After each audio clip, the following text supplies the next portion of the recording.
The dawn broke cold and unrelenting, casting a pale light over the city. Barron Trump sat by the window of Richard Smith's apartment, his gaze fixed on the bleak skyline.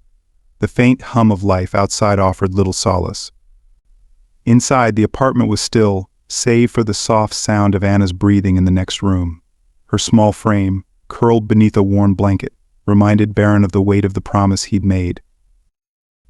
Somewhere in this city, danger lurked, shadowy figures connected to Richard's mysterious past. Their presence was no longer abstract. They had knocked on the door, their threats unspoken but clear. Barron knew he couldn't wait for them to strike again. He needed answers. By mid-morning, the weight of uncertainty had grown unbearable. He reached out to Olivia, his trusted assistant. "I need everything you can find on Richard Smith," he said, his voice steady but laced with urgency. "No matter how classified, no matter the cost." There was a pause on the line before Olivia replied, her tone cautious. "Barron, this could be dangerous. Are you sure you want to dig this deep?" Barron glanced toward Anna's room, where the faint sound of her humming a lullaby floated through the cracked door. "I don't have a choice," he said simply. Later that day, Olivia sent over a file. Barron opened it with a mix of trepidation and determination. The details painted a troubling picture. Richard Smith had once been part of a private security operation overseas. Classified documents suggested a mission gone terribly wrong, corruption at high levels, and a man who had tried to expose the truth only to become a target himself. Barron leaned back, the weight of the revelations pressing down on him. "What were you running from, Richard?" he murmured, the question lingering in the air like smoke. That evening, Anna sat cross-legged on the floor, her stuffed rabbit in one hand, as she flipped through a battered photo album. Barron joined her, his gaze falling on a picture of Richard holding a baby Anna. Beside him stood a woman with a kind smile and warm eyes. "That's Mommy," Anna said softly, tracing the image with her finger. Barron's chest tightened. "Where is she now?" he asked gently. Anna's face fell, her voice barely above a whisper. "She went to heaven." Barron placed a comforting hand on her shoulder, his heart aching for the little girl who had already lost so much. As they turned another page, a different photo caught his eye. It showed Richard standing with a group of men in uniforms. Their faces were grim, their expressions haunted. "Who are they?" Barron asked, pointing to the picture. Anna shrugged. "Daddy doesn't talk about them." Barron frowned, a sense of unease settling over him. There was a story here, one that Richard had buried deep, and whatever it was, it had followed him home. The apartment grew quieter as the night wore on. Barron stood in the kitchen, tidying up, when a sharp knock echoed through the door. His heart raced, but he steadied himself. He opened the door cautiously, his frame blocking the entryway. The same man from before stood there, his leather jacket catching the dim hallway light. His smirk was as unsettling as his words. "You're still here," the man said, his tone mocking. "You don't get it, do you? This isn't your fight." Barron's eyes narrowed. "And you don't get it either," he replied coolly. "I don't walk away." The man chuckled darkly, stepping closer. "You're in over your head, kid. Walk away before it's too late." Barron didn't flinch, his voice calm but sharp. "Try me." The man studied him for a moment before turning on his heel and disappearing down the hallway. Barron shut the door firmly, leaning against it as the adrenaline ebbed. His mind raced. Whoever these people were, they weren't bluffing. The next morning, Barron decided it was time to confront Richard. He needed answers, and he needed them now. At the hospital, the antiseptic smell hit him like a wall as he made his way to Richard's room. When he entered, a woman was standing by Richard's bed. She wore a dark coat and held a clipboard, her demeanor professional but serious. "Who are you?" Barron asked, his voice steady. The woman turned, startled. Her eyes narrowed slightly as she took him in. "I could ask you the same thing." Barron crossed his arms. "I'm a friend. I've been looking after his daughter." Her expression softened, though skepticism lingered in her voice. "I'm a social worker. I've been assigned to his case. He's in bad shape, and I'm trying to determine if there's any family who can care for Anna." Barron's stomach churned. "Anna is fine," he said firmly. "She's with me." The woman raised an eyebrow. "With you? And who exactly are you?" Barron hesitated. He knew his name would only complicate things. "Someone who cares," he said simply. The social worker's gaze didn't waver. "Caring isn't enough," she said bluntly. "Anna needs stability, and her father. He might not recover." Barron's fists clenched, his voice lowering. "I won't let her end up in the system," he said, his words resolute. The woman studied him for a long moment before sighing. "That decision ultimately rests with him," she said, gesturing to Richard. Barron glanced at Richard, who lay unconscious, his face pale against the stark white sheets. He looked so fragile, so far from the man in the photo album. That night Barron sat by the window of the apartment, his thoughts heavy. Olivia's voice played in his mind, "This is dangerous." Be careful, but caution wasn't an option anymore. The danger was already here. Anna's soft voice broke through his reverie. "Mr. Barron." He turned to see her standing in the doorway, her stuffed rabbit tucked under her arm. "What is it?" "Anna," he asked gently. "Are we going to be okay?" she asked, her voice trembling slightly. Barron walked over and knelt in front of her, placing a reassuring hand on her shoulder. "We're going to be fine," he said, his voice steady. "I promise." As Anna nodded and returned to her room, Barron felt the weight of her trust settle on his shoulders. He didn't know what the next days would bring, but one thing was certain: he wouldn't let her down. The night air felt colder than usual as Barron sat by the dim glow of a single table lamp in Richard's apartment. Outside, the faint hum of traffic echoed through the streets, but inside it was silent except for Anna's soft breathing from her room.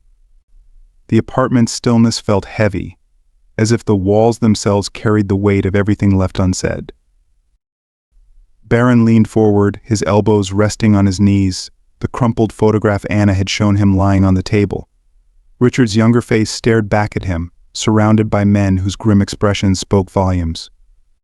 Barron couldn't stop turning the puzzle pieces over in his mind: the sealed records, the stranger's threats, and the lingering question of why Richard had been left to fend for himself. The next morning, Barron woke to the sound of Anna rummaging through the kitchen. She stood on her tiptoes, trying to reach the cereal box on the highest shelf. Barron smiled faintly and stepped in to help, retrieving the box with ease. "Thanks, Mr. Barron," Anna said, her voice cheerful. Despite everything, her resilience never ceased to amaze him. As she poured herself a bowl, Barron sat down across from her. "Anna," he began carefully, "did your dad ever talk about his friends from that photo album?" Anna paused mid-bite, her brow furrowing. "Not really," she said after a moment. "He always got quiet when I asked." Barron nodded, his chest tightening. He didn't want to push her too hard, but he needed every thread of information he could gather. "Did anyone ever come by looking for him?" he asked gently. Anna's expression darkened, and she set down her spoon. Sometimes she whispered, "But they weren't nice. Daddy always told me to hide in the closet when they came." Barron's fists clenched under the table. The thought of Anna cowering in fear while her father faced threats alone made his stomach turn. "You don't have to worry about that anymore," he said firmly. "I'll keep you safe." Anna's eyes searched his face for a moment before she nodded, her trust in him unshakable.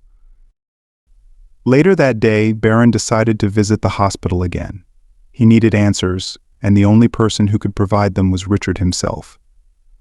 As he entered the sterile room, he noticed a flicker of movement, Richard's eyes opening slowly.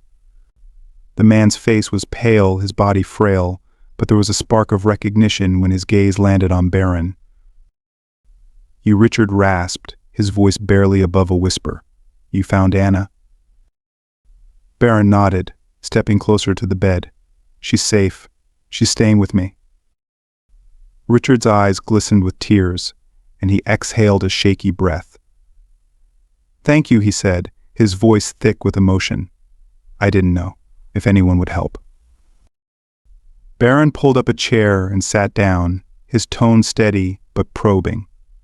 "Richard, I need you to be honest with me. Who are these people coming after you? Why is Anna in danger?" Richard's face twisted with a mix of shame and fear. "They're not just coming after me," he admitted. "They're trying to silence what I know." Barron leaned in, his expression serious. "What do you know, Richard?"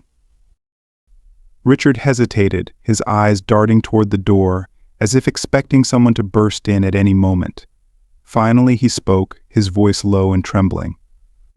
"I worked for a private contractor overseas, a security operation. We were hired to protect humanitarian missions, or at least that's what we thought. But it wasn't about protection, it was about covering up corruption, stealing from the people we were supposed to help." Barron's jaw tightened. "And you tried to expose it?" Richard nodded weakly. "I reported it to my superiors, but they were in on it. They framed me, made me the scapegoat, and when I wouldn't stay quiet, they came after me. They don't care about me, they care about what I know." Barron's mind raced as he absorbed the information. This wasn't just about money or a personal vendetta. This was about powerful people willing to destroy lives to protect their secrets. And now, Anna was caught in the crossfire. That evening, back at the apartment, Barron couldn't shake the weight of Richard's words. He sat at the small kitchen table, sifting through the files Olivia had sent him, looking for anything that could corroborate Richard's story. As he read, his phone buzzed with a message from Olivia. "I found someone who might be able to help. A former colleague of Richard's. He's in hiding, but I can arrange a meeting." Barron replied, "Immediately do it. As soon as possible." He looked up to see Anna standing in the doorway, clutching her stuffed rabbit. "Mr. Barron, are we leaving again?" she asked, her voice small. Barron's heart clenched. He stood and walked over to her, kneeling to meet her gaze. "Not yet," he said gently, "but we might have to soon. It's just to keep you safe, okay?" Anna nodded, her trust in him unwavering.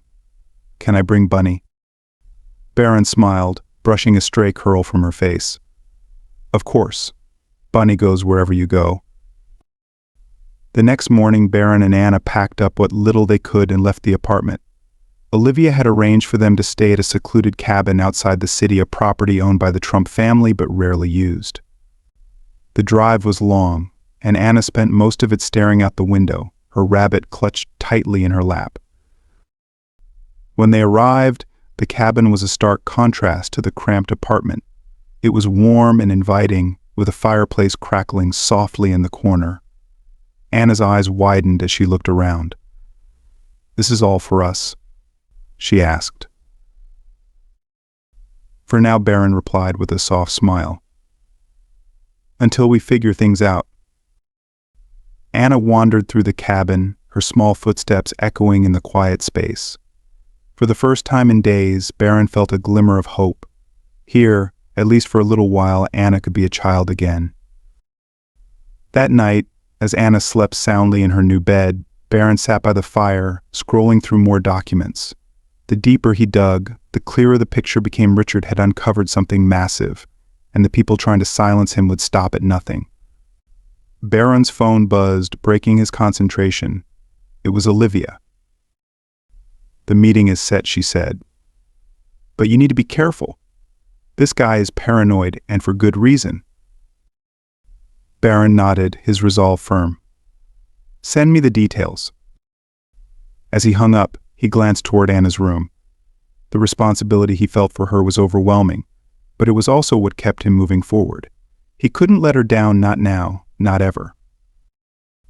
The next morning dawned quiet and cold at the cabin. Frost clung to the windows, and the stillness of the woods outside felt almost unnatural. Barron Trump stood by the fireplace, staring into the flickering flames, his thoughts weighed down by the enormity of what lay ahead. He had agreed to meet the man Olivia had tracked down, one of Richard Smith's former colleagues, someone who might hold the key to unraveling the dangerous web that had ensnared Richard and put Anna's life in jeopardy. Barron glanced toward the small bedroom where Anna was still sleeping, her stuffed rabbit tucked under her arm. She stirred slightly, a soft murmur escaping her lips. For a moment he allowed himself to simply watch her, to remember why he was fighting so hard. Anna deserved a childhood free of fear and uncertainty, a life her father had risked everything to protect. He turned back to the fire, his jaw tightening. I won't fail her. The drive to the meeting location was tense. Olivia had sent him an address, a nondescript diner on the outskirts of a nearby town. It was the kind of place where people came and went without asking too many questions, a perfect location for someone trying to stay under the radar. Barron parked his car in the far corner of the lot, his sharp eyes scanning the surroundings for anything suspicious before stepping inside. The diner was dimly lit, its booths lined with cracked vinyl seats. The smell of stale coffee hung in the air. Barron spotted the man immediately seated in the back, his face partially obscured by a baseball cap. His shoulders were hunched, and his hands rested on the table, one of them clenched tightly around a steaming mug. Barron approached cautiously, his footsteps echoing softly on the linoleum floor. "You're the one who worked with Richard Smith," he said, his voice steady but low. The man looked up, his eyes narrowing as he studied Barron. "And you're the billionaire's son," he replied, his tone laced with suspicion. "What are you doing here?" Barron slid into the booth across from him. "I'm here because Richard's life is in danger. His daughter's life is in danger. And I'm not walking away until I know how to stop it." The man snorted, shaking his head. "You don't know what you're getting yourself into, kid. These people, they don't play games." "Neither do I," Barron countered, his gaze unwavering. "Now, tell me what you know." The man who introduced himself as Greg Tanner hesitated for a long moment before finally speaking. "Richard and I were part of the same operation overseas," he began, his voice low. "It was supposed to be a straightforward job protecting aid workers, keeping the peace. But it didn't take long for us to realize something wasn't right." Barron leaned forward, listening intently as Greg continued. "The higher-ups were pocketing money meant for humanitarian efforts. Supplies were disappearing, locals were being threatened, and anyone who questioned it was silenced. Richard, he couldn't stand by and watch. He started documenting everything: names, dates, transactions. He was planning to go public." Greg's hands tightened around his mug, his knuckles white. "But they found out. They framed him, made it look like he was the one stealing. When that didn't shut him up, they sent people after him. People like me." Barron's eyes narrowed. "You were sent to silence him." Greg nodded grimly. "I didn't know the full story back then. They just told me he was a traitor, that he was endangering our mission. But when I saw the evidence he'd gathered, I couldn't do it. I helped him escape instead." And now Barron asked, "Why are they still after him?" Greg's expression darkened. "Because Richard has something they can't afford to let see the light of day. A flash drive encrypted files with everything he uncovered.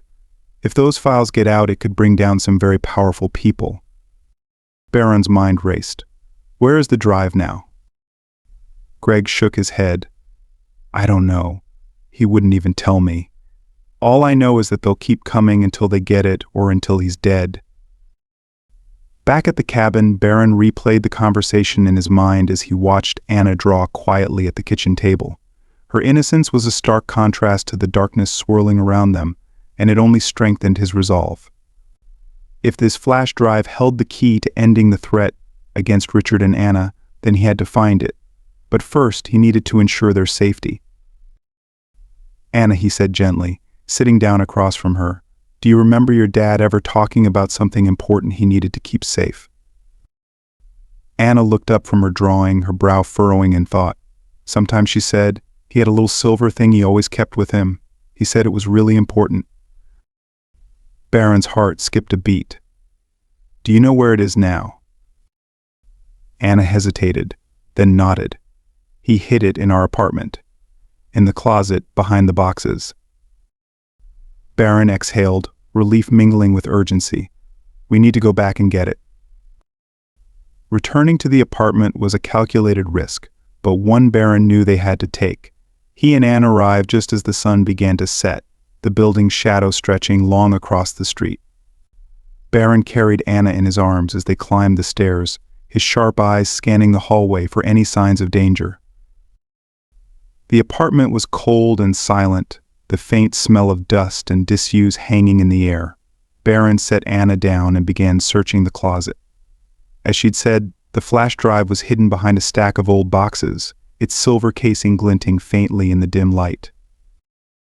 He turned it over in his hands, his mind racing. This tiny device held the power to expose everything Richard had fought against to end the nightmare that had haunted their lives. But it also painted a target on anyone who possessed it. "Is that it?" Anna asked softly, her wide eyes filled with curiosity. Barron nodded, slipping the drive into his pocket. "Yeah, this is it." As they left the apartment, Barron's phone buzzed with a text from Olivia. "You need to move fast. I've been hearing rumors that they know where you are."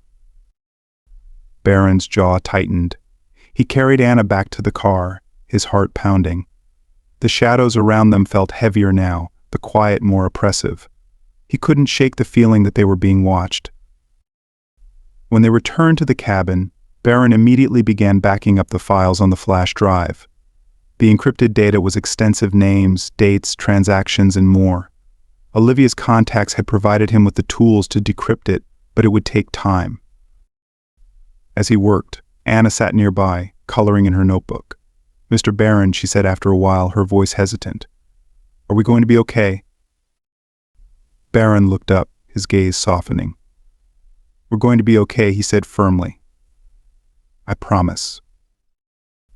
But even as he spoke the words, he couldn't shake the nagging fear that the storm was far from over. That night as Anna slept, Barron stayed awake by the fire, his laptop glowing faintly in the darkness. The decrypted files were slowly coming into focus, and with every new piece of information, the magnitude of what Richard had uncovered became clearer. Barron leaned back in his chair, his mind racing. Exposing this would change everything, not just for Richard and Anna, but for him as well. The people Richard had crossed wouldn't go down without a fight. And now Barron was right in their crosshairs. As the wind howled outside, Barron couldn't shake the feeling that someone or something was closing in.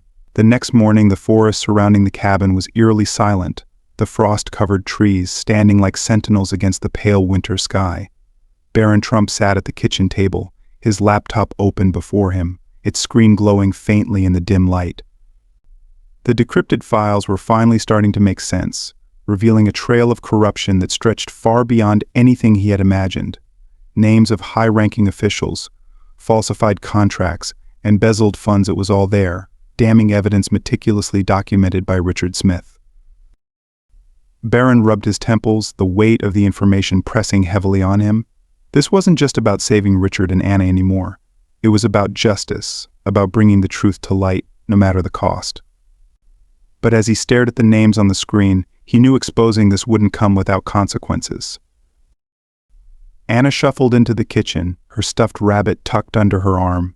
She rubbed her eyes and looked up at Barron, her expression curious. "What are you doing, Mr. Barron?" Barron closed the laptop and smiled softly. "Just working on something important," he said, reaching out to ruffle her hair. "Did you sleep okay?" Anna nodded, climbing onto a chair across from him. "Are we going to see Daddy soon?" she asked, her voice hopeful. Barron's smile faltered slightly, but he nodded. "Soon," he promised. "But first, I need to make sure everything is safe." Anna tilted her head, her eyes wide and searching. "Are the bad people still looking for us?" Barron leaned forward, his voice gentle but firm. "You don't need to worry about them. I won't let anything happen to you." Anna's small face lit up with a shy smile, her trust in him unwavering. "Okay," she said simply, swinging her legs under the table. By midday, Barron received a call from Olivia. "Barron, we've got a problem," she said, her tone sharp. "I just got word that they're closing in on your location. You need to move. Now." Barron's heart sank. He glanced at Anna, who was quietly drawing at the kitchen counter, oblivious to the danger looming over them. "How much time do I have?" he asked, his voice calm, despite the rising tension. "Not much," Olivia replied. "Maybe a couple of hours, if that." Barron exhaled slowly, his mind racing. "I've got the files," he said. "I'll send them to the contacts you've set up, but I need a way to protect Anna." "There's a safe house about an hour away," Olivia said. "I'll text you the address. It's secure, and no one knows about it. You'll be safe there for a while." "Thank you," Barron said, his voice tight. "I owe you." "You owe me nothing," Olivia replied. "Just keep that little girl safe." The cabin was quiet as Barron packed their belongings into a small bag. Anna watched him curiously, her drawing forgotten on the counter. "Are we leaving again?" she asked. Barron nodded, crouching down to her level. "We have to go somewhere safe," he said. "But it's just for a little while, okay?" Anna hugged her rabbit tightly, her expression uncertain. "Will you stay with me?" she asked. Barron placed a hand on her shoulder, his voice steady. "Always." The drive to the safe house was tense. Barron's sharp eyes scanned the road ahead, his grip on the steering wheel tight. Anna sat quietly in the back seat, her rabbit clutched to her chest. The sun was beginning to set, casting long shadows across the snow-covered fields that stretched out on either side of the road. As they neared the safe house, Barron's phone buzzed with a message from Olivia. "They're closer than we thought. Be ready for anything." Barron's jaw tightened. He glanced in the rearview mirror at Anna, who was staring out the window, her face calm but thoughtful. She was so small, so vulnerable. And yet her quiet strength reminded him why he couldn't give up. The safe house was a modest, single-story cabin nestled deep in the woods. Barron parked the car and carried Anna inside, his every sense on high alert. The cabin was sparsely furnished but warm, with a fireplace already prepared to light. Barron set Anna down on the couch and began securing the doors and windows. "Is this our new home?" Anna asked, her voice small but curious. "For now," Barron replied, forcing a smile. "Just until it's safe to go back." Anna nodded, her trust in him unshaken. She curled up on the couch, her rabbit tucked under her chin, and watched as Barron moved through the cabin with practiced efficiency. As night fell, the tension in the air grew heavier. Barron sat by the fire, his laptop open on the coffee table as he worked to finalize the transfer of the files. The glow of the screen reflected in his eyes as he typed furiously, his focus unwavering. Anna had fallen asleep on the couch, her small figure illuminated by the flickering firelight. Barron glanced at her, his chest tightening. He couldn't let her down, not after everything she'd endured. Suddenly, a sound outside broke the stillness. Barron froze, his hand hovering over the keyboard. A faint rustling, followed by the crunch of footsteps in the snow. His heart began to pound, but his movements were steady as he closed the laptop and reached for the small pistol he'd brought with him. He moved to the window, peering out into the darkness. The moonlight cast long shadows across the snowy landscape, but he could just make out the faint outline of figures moving between the trees. They had found them. Barron turned back to Anna, his voice calm but urgent. "Anna, wake up," he said, kneeling beside her. She stirred, her eyes blinking open in confusion. "What's wrong?" she asked, her voice sleepy. "We're going to play a game," Barron said, forcing a smile. "Hide and seek. Remember the secret spot we talked about?" Anna nodded, her eyes widening as she clutched her rabbit tighter. "In the closet." "That's right," Barron said. "Go there now and don't come out until I say so, promise me." Anna hesitated for a moment before nodding. "I promise." Barron watched as she ran to the closet, her small figure disappearing behind the door. He waited until he heard the soft click of the latch before turning back to face the inevitable.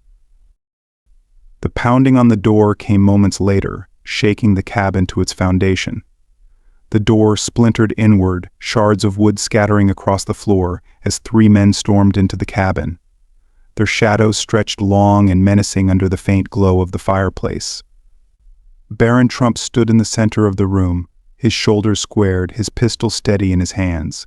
His heart pounded like a drum, but his expression remained calm, a mask forged from years of navigating high-stakes negotiations and crises. The leader of the intruders, a tall man with a scar running down his cheek, smirked as he stepped forward. "You've made this far more complicated than it needed to be," Trump, he sneered, his voice a low growl. Barron's eyes narrowed, his voice sharp. "You're on private property. Leave now before this gets worse for you." The scarred man chuckled, the sound cold and mocking.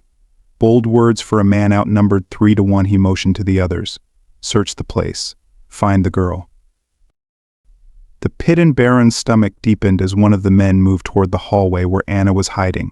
His voice boomed with authority. "You take one more step, and I will stop you." The man hesitated, glancing back at his leader, who nodded with a silent command to proceed.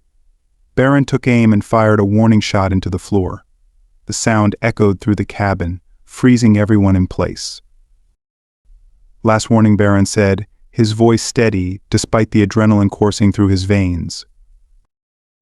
The scarred man raised his hands mockingly, a cruel smile tugging at his lips. "All right, Trump, let's talk. We know why you're here. You've got the files. Hand them over, and we'll forget we ever saw you." Barron's gaze didn't waver. "I don't have them." The man's smile faded, replaced by a cold, calculating glare. "Do you really think you can outlast us? We've taken down people a lot more powerful than you." Barron tightened his grip on the pistol, his mind racing. Stalling was his only option until he could find a way to turn the situation around. "I don't care who you've taken down. You're not leaving here with what you came for." In the closet, Anna crouched in the darkness, clutching her rabbit tightly to her chest. The sound of the gunshot had made her jump, but she stayed silent, just as Barron had told her. Her small heart raced as she heard the muffled voices from the other room. She pressed her ear to the door, trying to make sense of what was happening. "Please be okay, Mr. Barron," she whispered, her voice trembling. Back in the living room, the tension thickened. One of the intruders lunged toward Barron, but he was ready. With a swift motion, he struck the man with the butt of his pistol, sending him sprawling onto the floor. The scarred man's expression darkened as he drew his own weapon. "You've got guts," he admitted, his tone laced with grudging respect. "But guts won't save you." Before he could take another step, the sound of distant sirens pierced the night air. The intruders froze, their heads snapping toward the window. Barron allowed himself a faint smile. "Looks like your time's up." The men exchanged uneasy glances before the scarred man snarled. "This isn't over," he motioned to his crew, and they retreated into the woods, their dark figures disappearing into the shadows. Barron exhaled slowly, his shoulders sagging as the weight of the confrontation hit him. He locked the door, his hands trembling slightly as the adrenaline ebbed. "Anna," he called, his voice soft but urgent. "It's safe now. You can come out." The closet door creaked open, and Anna peeked out, her wide eyes scanning the room. When she saw Barron standing there, unharmed, she ran to him, throwing her arms around his waist. "I was so scared," she whispered, her voice muffled against his coat. Barron knelt down, wrapping her in a protective embrace. "I know, Anna. But it's over now. I promise I'll never let anything happen to you." As the sirens grew louder, Barron moved to the window and saw 2 patrol cars pulling into the driveway. Moments later, Olivia's trusted investigator stepped out, flanked by uniformed officers. Barron opened the door, relief washing over him as they entered. The investigator surveyed the scene, his sharp eyes taking in the shattered door and the signs of struggle. "Looks like we got here just in time," he said. Barron nodded, his voice steady. "They were looking for the files. I don't know how much longer I could have held them off." The investigator placed a reassuring hand on his shoulder. "You did good, Barron. We'll take it from here." As the officers secured the perimeter, Barron sat with Anna on the couch, her small hand clutching his tightly. She looked up at him, her eyes filled with worry. "Are the bad people gone?" she asked. Barron nodded, brushing a strand of hair from her face. "They're gone. And they're not coming back." Anna hesitated, then whispered, "You're like a superhero." Barron chuckled softly, though his heart ached at her words. "I'm just trying to do what's right," he said. Later that night, after the officers had left and the cabin was quiet once more, Barron sat by the fire, staring into the flames. The weight of the night's events pressed heavily on him, but he knew the fight was far from over. The files were safe for now, but the people hunting Richard and now him wouldn't stop. As he glanced at Anna, fast asleep on the couch, he made a silent vow. "Whatever it takes, I will protect her. I will protect Richard, and I will make sure the truth sees the light of day." The next morning brought a renewed sense of determination. Barron contacted Olivia, who had been working tirelessly to ensure the files reached the right hands. "We're almost there," she told him. "But you need to be prepared. Once these files go public, things are going to get messy." Barron's jaw tightened. "Messy is fine," he said, "as long as it means Anna and Richard are safe." Olivia paused, her voice softening. "You're doing something incredible, Barron. Not many people would risk what you're risking." Barron glanced at Anna, who was drawing by the window, her face peaceful despite everything. "It's not a risk," he said quietly. "It's a promise." The morning sunlight filtered through the frost-dusted windows of the cabin, casting soft golden hues across the room. Barron Trump sat by the fireplace, his hands cradling a mug of black coffee. The warmth of the cup seeped into his palms, but it did little to ease the chill that lingered in his chest. Across the room, Anna was curled up in a blanket, quietly humming a tune as she colored. Her rabbit sat propped up beside her, its frayed ear hanging limp. Barron's gaze rested on her, his heart heavy with a mix of determination and dread. The night before had been a stark reminder of the danger they were in. The men who stormed the cabin weren't mere criminals, they were relentless, calculated, and willing to go to any lengths to get what they wanted. But they hadn't counted on his resolve.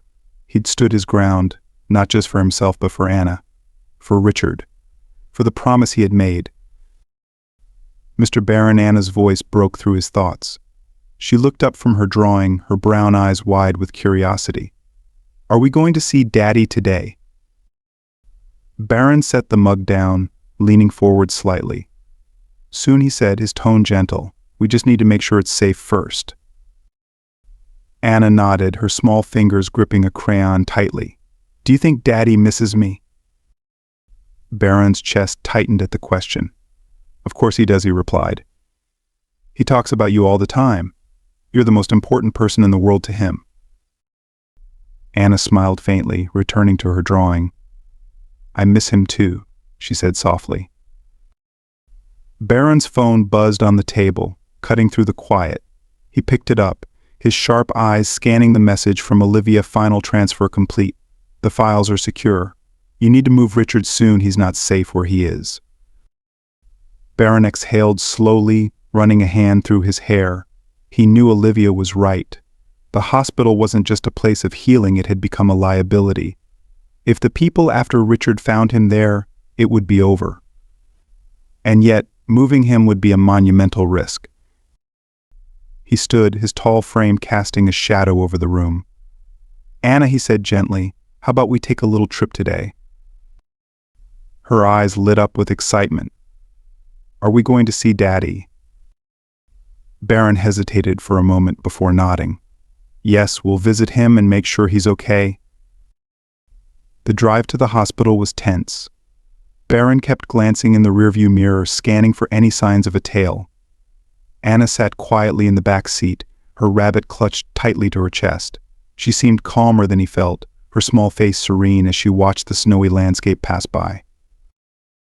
When they arrived, Barron parked in a secluded spot and led Anna through a side entrance Olivia had arranged for them.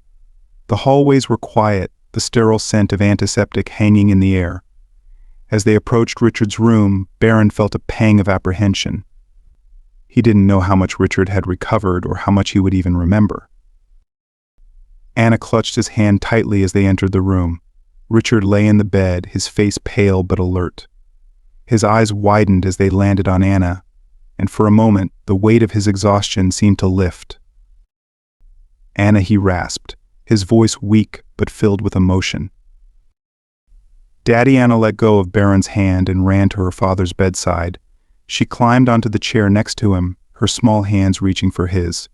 "I missed you so much." Richard's lips trembled as he tried to smile.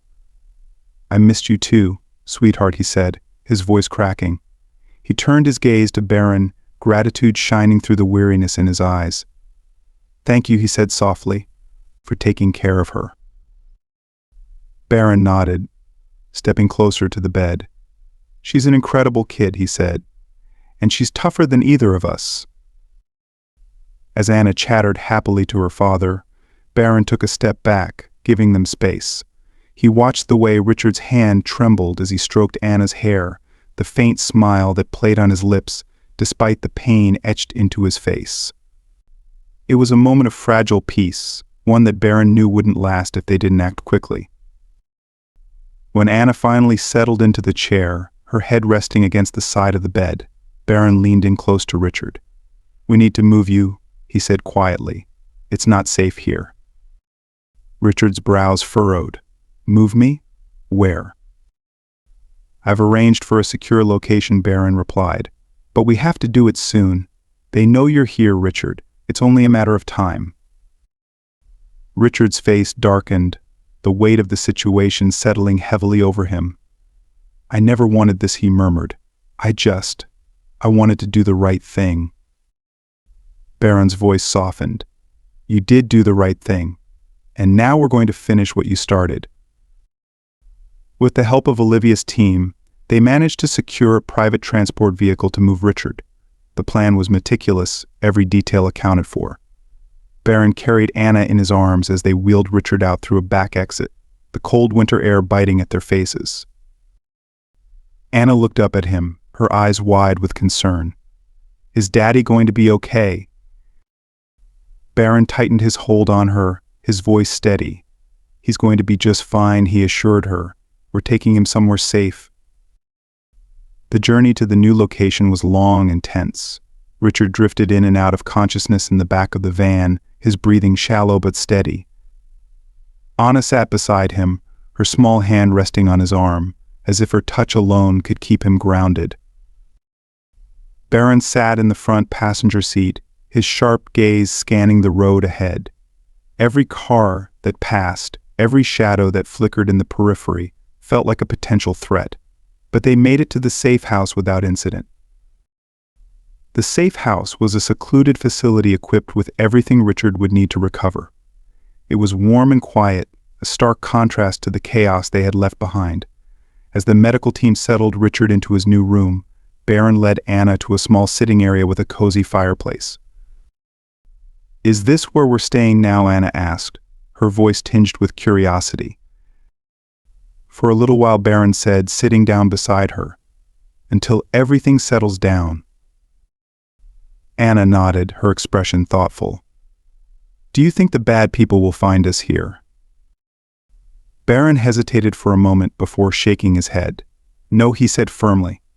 "They won't find us here." Later that evening, after Anna had fallen asleep in a small cot beside Richard's bed, Barron stood by the window, staring out into the dark woods. The moonlight cast a faint glow over the snow-covered ground, and the silence was almost unnerving. He thought about the files, now safely in the hands of trusted journalists. He thought about Richard, fighting to recover, not just for himself but for Anna. And he thought about the promise he had made to protect them, no matter the cost. Barron's fists clenched at his sides. "This isn't over," he thought. "But I'm ready for whatever comes next." In a world where darkness and danger threaten to overshadow hope, Barron Trump's journey reminds us of the power of courage, compassion, and unwavering determination. From the cold streets of Chicago to a secluded cabin in the woods, Barron's commitment to protecting Anna and her father, Richard Smith, has pushed him to confront forces far greater than himself. Along the way, he's uncovered secrets that could topple powerful figures, all while ensuring that a little girl never loses her sense of safety and trust. But the story is far from over. As Barron races to shield Anna and Richard from those who will stop at nothing to silence them, we're left with burning questions what lies ahead for Barron as he faces even greater challenges. Will Richard recover in time to reclaim his role as Anna's protector? And how will the explosive truth hidden within the files change their lives and the world forever? Now, it's your turn to join the conversation. What do you think will happen next in this gripping tale? Share your thoughts and theories in the comments below. Your ideas could shape the future of this story. If this story has inspired or moved you, don't forget to hit the like button, subscribe to our channel for more captivating stories, and share this video with your friends and family. Let's spread the message of resilience, hope, and the power of doing what's right, no matter the odds. Your support means everything, and who knows, you might just inspire someone else to be a hero in their own way.